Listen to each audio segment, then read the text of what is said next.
नमस्कार, मैं आचार्य अनुपम जोली। कन्या राशि वाले लोगों के लिए आगामी सप्ताह अर्थात 24 अगस्त से 30 अगस्त के बीच में ग्रहों का आपके जीवन में प्रभाव और उसके समाधान को लेकर आया हूं।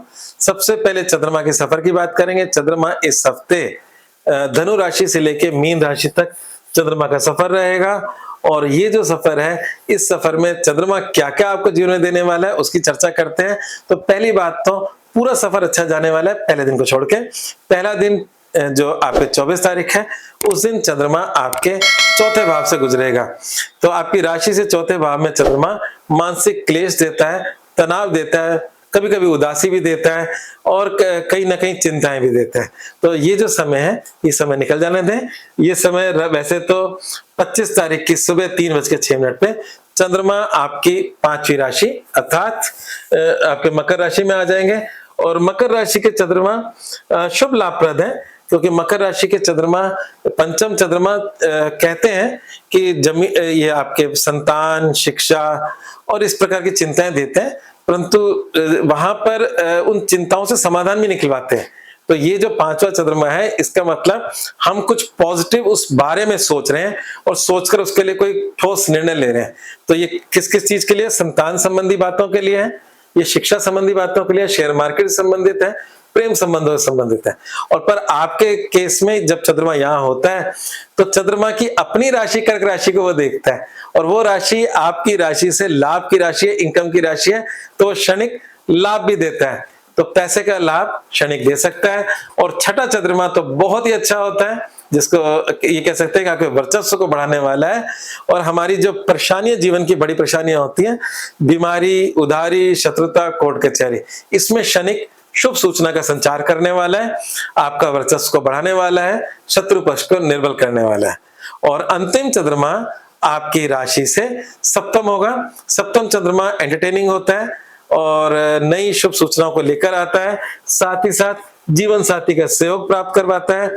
और इस समय तो आपके जीवन साथी का जो लॉर्ड है, वो बृहस्पति वैसे ही लाभ भाव में उच्च का होकर दृष्टिपात कर रहा है आपके 7वें घर को, और वहां बैठे हैं वक्री शनि और इसलिए फुल एक्टिव है।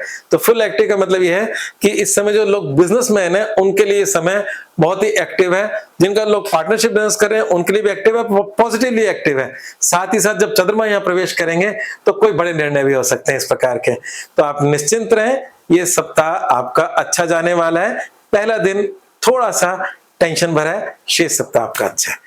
बाकी ग्रहों की बात करें तो अगर यहाँ पर जो दिक्कतें आपके जीवन में अभी चल रही हैं, उसमें शुक्र की वजह से है, क्योंकि आपकी राशि में शुक्र नीच के, और जब शुक्र नीच के होते हैं तो आदमी राशि के अंदर तो उसी बारे में ज्यादा सोचता है।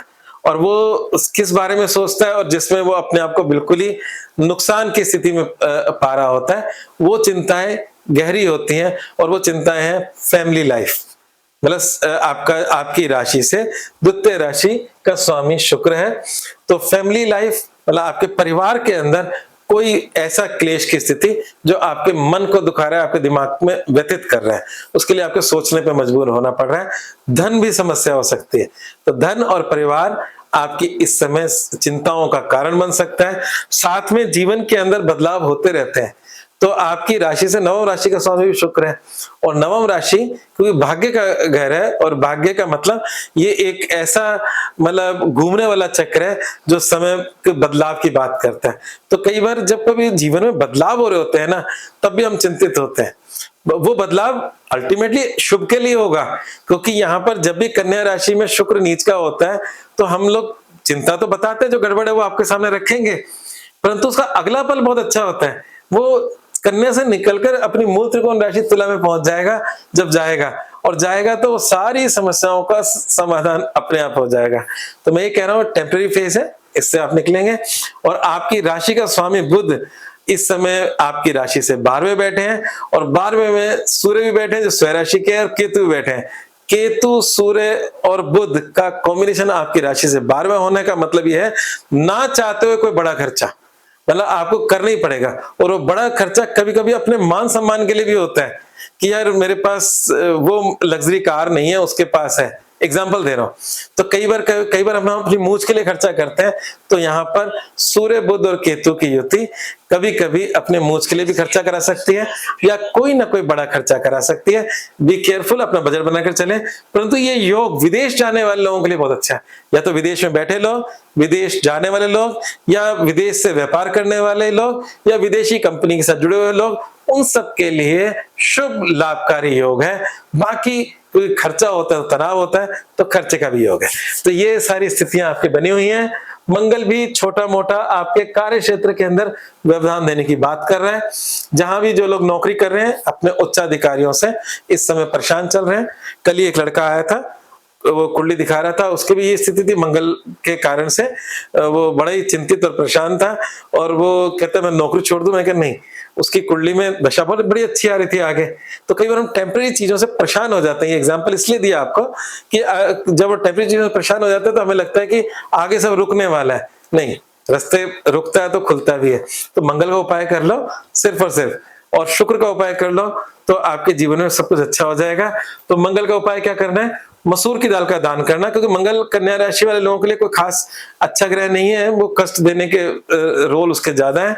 तो मसूर की दाल का दान इन जनरल भी कर सकते हो, पर अभी तो करो ही करो, जिससे आपके करियर की समस्या खत्म हो। और शुक्र के मंत्र का जाप करें, ओम द्राम द्रीम द्रोम से शुक्राय नमः। आपको जरूर से करना है, क्योंकि आपकी राशि में शुक्र नीच का है।